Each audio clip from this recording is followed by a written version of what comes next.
What's something you'll get a lot of hate for if you say it out loud? There's a black experience that even other black people don't want to acknowledge, because if they acknowledge it, they'd also have to acknowledge that they participated in bullying and teasing and making fun of a part of their own community just because their definition of blackness was so heavily influenced by white supremacy that whenever you had a black person sitting in front of you that was alternative or did expand that definition of black, you rejected it.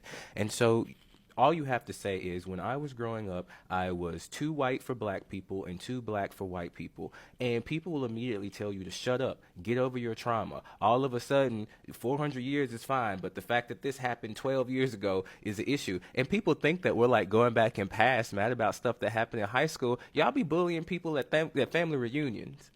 So if you are LGBTQ, neurodiverse, or autistic in the black community, don't nobody know your stories because you can't tell.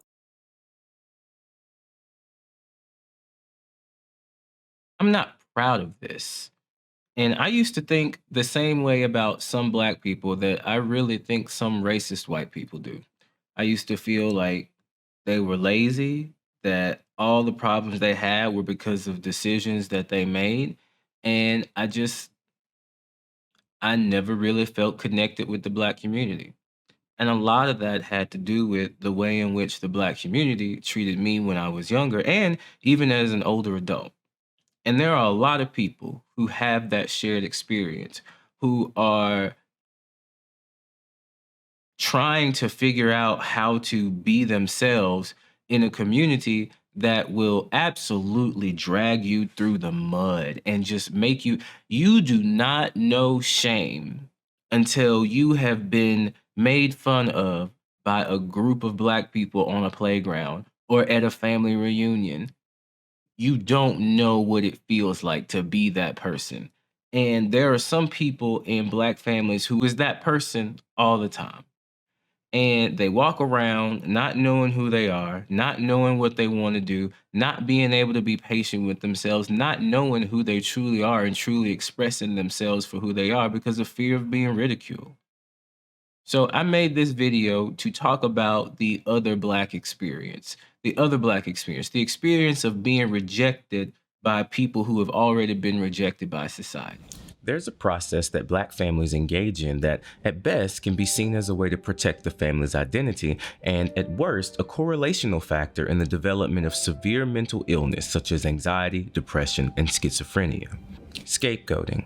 Scapegoating ensures that any family member that might threaten the way things are or cause a problem is identified, isolated, and subjected to humiliation to get them to conform to a way of existing and behaving that's comfortable for everyone else. It consists of a complex interaction of bullying, teasing, apologizing, forgiving, forgetting, validating, and gaslighting that the entire family participates in with varying degrees of guilt and awareness. Scapegoating a family member or members as the problem, the identified patient, or the crazy one gives the family someone to compare themselves to and say, "At least I'm not that bad." It allows the family to blame the scapegoat when things go wrong, even if they have nothing to do with them. Scapegoating can begin at any time and only requires that the primary caregivers for the child identify a physical characteristic or behavior that threatens the definition of black within their family. The truth of the threat to the family's internalized definition of blackness need not be real, only the perception of it. Historically, it makes sense. In the context of being enslaved, the people who enslaved us lived in constant fear of slave rebellions.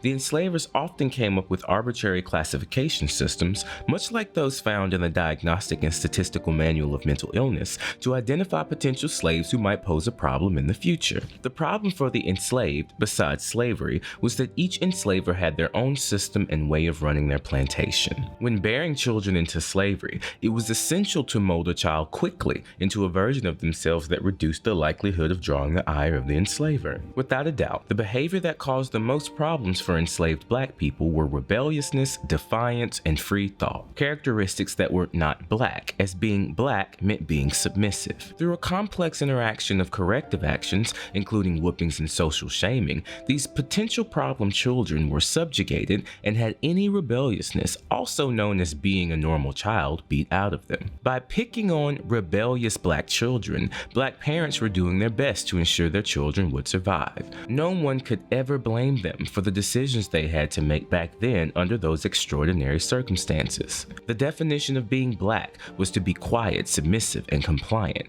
which is not the normal state of human beings. By instilling discipline into perceived disrespectful children, the black community ensured its survival and traumatization for generations to come. This same process occurs in black families today. It scapegoats black people who don't fit into the family definition of what it means to be black. It is accomplished through a conscious and unconscious process called othering. Othering is when individuals or a group are defined as not fitting into a dominant social group. Black people in general are already othered in American society due to the legacy of systemic racism and slavery in America. Black people have long since had to rely on strong communal bonds to remain safe in American society. We use businesses like barbershops and hair salons to share our stories and churches to express our pain. We all join together in the shared experience of being black in America, unless you're not black enough. Whether it was the way that I spoke, the music I listened to, or the clothes that I wore, when I was growing up, I remember constantly hearing how I wasn't black enough. There is nothing more confusing than telling a black girl that she is not black enough. A lot of weird people who think that there's only one way to be black, or a certain way that you have to be black. The hit British series Luther, starring Idris Elba, ran for 5 seasons and currently has a movie in the works. But BBC diversity chief Miranda Whalen claims that while everybody loved the casting of a strong black lead like Idris, the show never evolved to make that character authentically black. Like, what are some of, would you say, misinterpretations of Wayne Brady have you heard? Some of our people that are like, you know, I'm not black enough. What is black enough? Mm-hmm. You know what I mean? I mean, I still get those comments now, like you're not black enough. I remember someone told a friend of mine who was getting food on set at a television show that black people don't eat bagels. And I was like, black people don't eat bread with a hole in it? I do want to ask you about about Kamala Harris. During a radio interview this morning, she was asked about people questioning that she's not black enough. So I was born in Oakland. Yeah. and raised in the United States, except for the years that I was in high school in Montreal, Canada. And look, this is the same thing they did to Barack. Yeah. You don't look black. These type of comments like, you don't look black, oh, you look white, and all kinds of stuff, are the type of comments that I get the most. These kind of people don't realize that black comes in many different shades. Today I'm gonna address a situation that follows me and haunts me on social media every single day, that I'm not black enough, and that I am in the sunken place, and that I think that I'm white, and that I surround myself by too many people who resemble mayonnaise. But I tell you, if you have a problem figuring out whether you're for me or Trump, then you ain't black. Specifically, alternative black people are ostracized from and bullied by the dominant black community because that community lacks the requisite experience, empathy, and understanding to accept them. People familiar with being excluded in this way will often say, I was too white for black people and too black for white people. The phrase black people are not a monolith gets thrown around quite a lot, and not many people understand what it means. Seeing a black person as a monolith means that you cannot see them as the unique, dynamic, and ever-changing people that they are. Black people are diverse individuals, each with their own tastes in music, how they present themselves, spiritual beliefs, and more. Usually, black people have to deal with being seen as a monolith by other races that can't accept that a black person might listen to Paramore, participate in what is seen as traditionally white subculture, or not be from the ghetto. These people will say that, oh, you don't look black, or you're not black, you're an Oreo, or only white people play Guitar Hero. However, some black people have to deal with being seen as too white by other black people. They deal with questions and comments such as, why do you act so white? Or why do you dress that way? Some are physically assaulted, emotionally criticized, and humiliated by supposed friends and family for behaving in ways they define as gay or not black enough, even and especially as children. Make no mistake, the behaviors that the white recognized cis-hetero black family members engage in are indeed abusive. To the abuser, the abuse is is justified because they don't see it as abuse.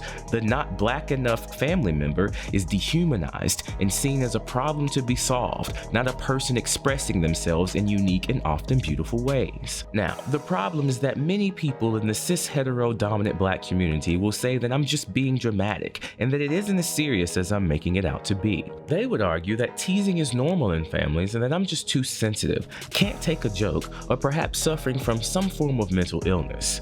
They might even begin to discuss how this entire generation of people is too soft and wonder whether or not I had any strong male role models in my life. This type of disqualification of experience often occurs in spaces that purport themselves to be black affirming. These are spaces where it's supposed to be safe to share your black experience without fear of being critiqued or ridiculed. Spaces where we all share in what it means on an individual level to be black. When the experience of being too white for black people and too black for white people is brought up in these spaces, it's immediately mocked and shut down by individuals who would agree with the sentiment had they not been brainwashed into believing that they somehow deserve the teasing and mockery they experienced in their youth. Without fail, a guilt-ridden, white-recognized, cis-hetero black person will always show themselves and make such irrelevant points as "it goes both ways," or "this is an experience that happened to you, but this is not a black experience." These individuals can't conceptualize the experience of being rejected by the dominant group because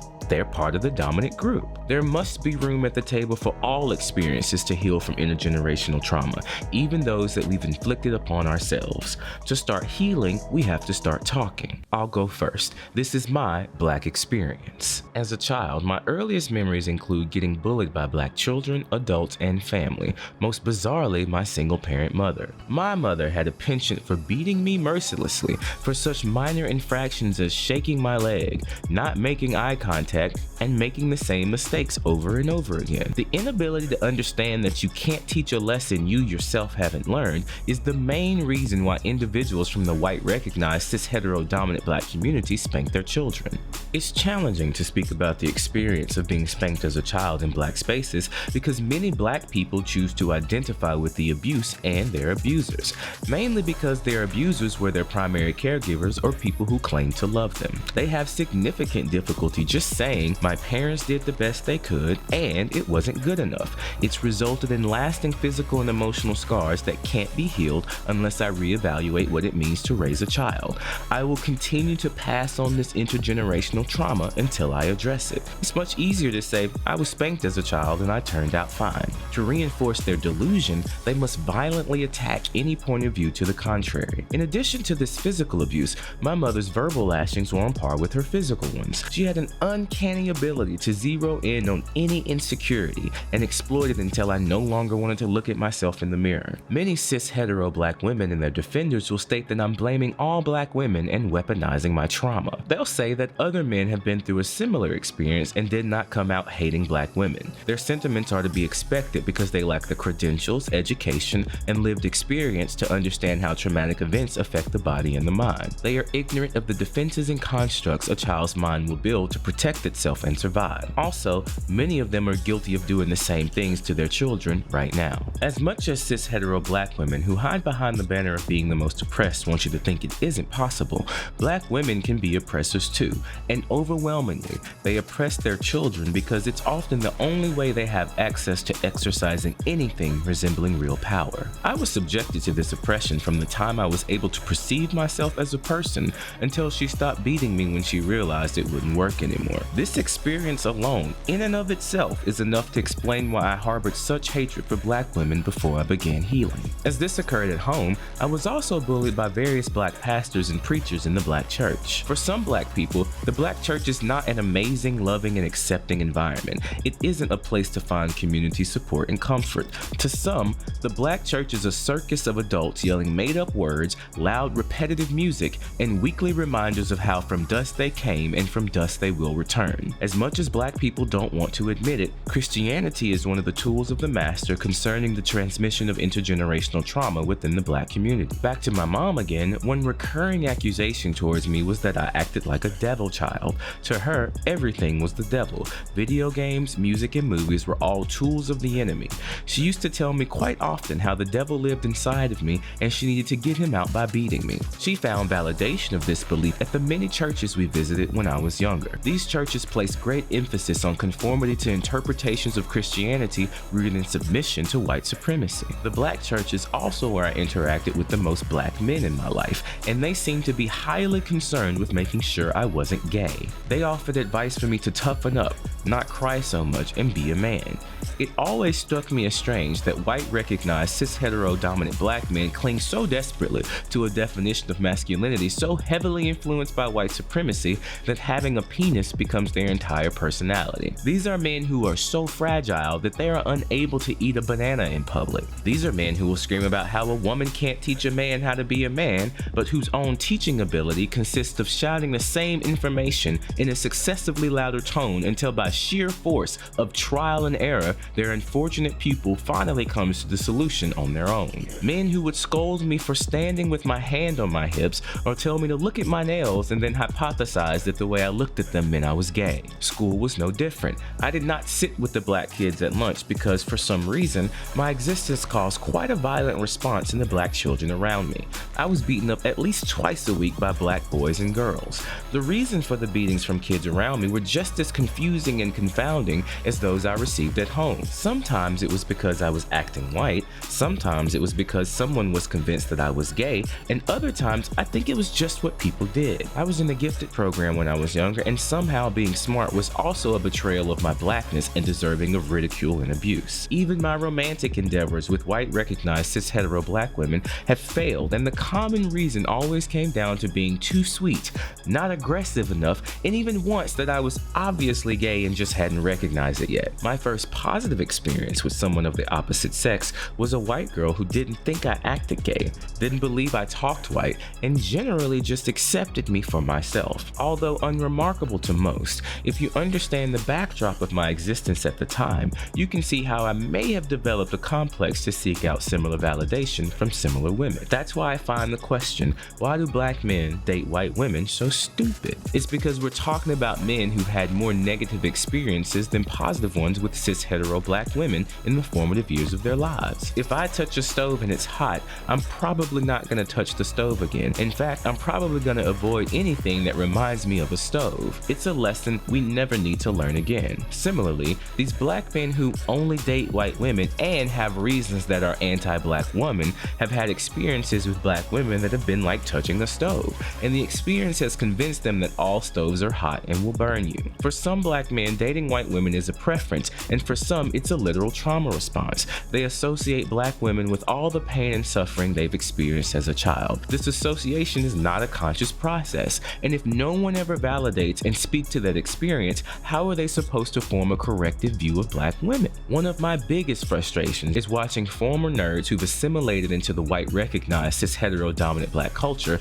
attempt to give out self-improvement advice to adult men who've had a similar experience. They center their advice around blaming the nerd for not being groomed enough, not having social skills, and generally just being weird. It is a furthering of the scapegoating, victim blaming, and othering I discussed earlier.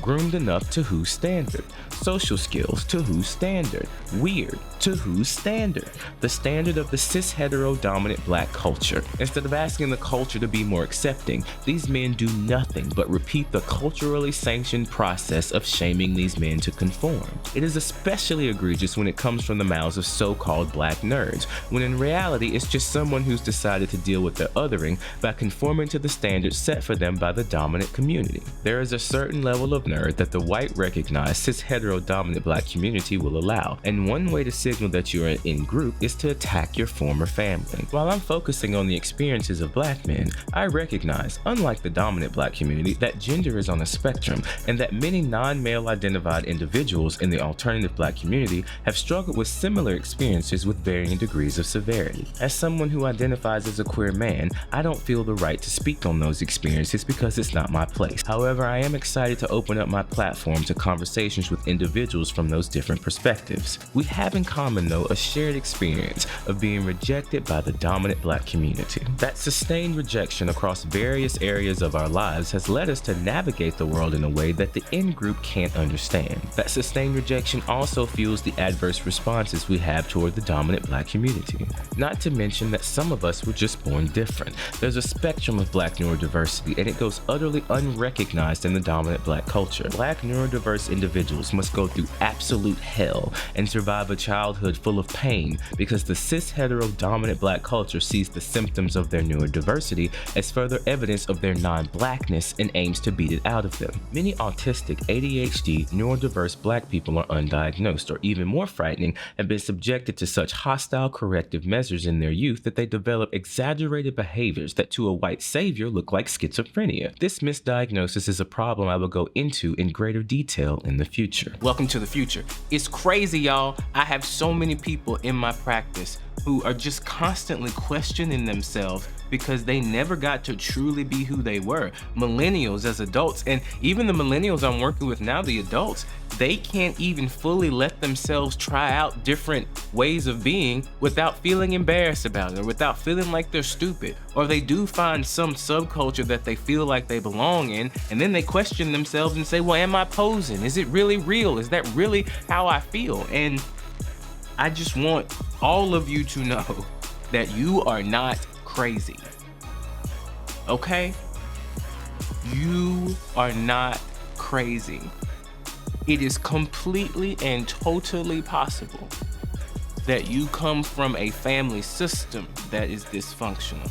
And anytime you try to bring up anything, even family members that you trust, they're a slave to the dynamic too. That does not mean that things are hopeless though, because you just being your authentic self is enough to make the changes. And so if you really felt like you connected with this video, I do ask that you consider downloading my app, The Situational Practice. It's on iOS and Android. I have a section called the Black Survivors Cookout. It's a group just for black people. There are no racial purity tests. I don't ask you to send me in a picture or any of that stuff. The group will find out the people that need to be in the group. And I remember the people that I sat with at the lunch table. I remember who my friends were. And there was just a lot of us. So please consider downloading my app. If you like this video, share it with somebody who has had this experience. It'll be really helpful for them to have that experience validated. And I'm looking forward to bringing y'all more stuff, because now I done found my folks. It took me a long time, a bunch of different makeup, lots of different intro songs and all sorts, but I think I have found them, and we're gonna stick with it for a little while. So y'all leave me y'all comments below, and we're gonna talk soon. It's good to see you. I know I've been gone for a minute. I just can't be pumping out 6, 7, 8 videos a week no more. I don't know why I ever thought that was possible for me. But anyway, I'm gonna see y'all soon, and y'all take care. Bye-bye.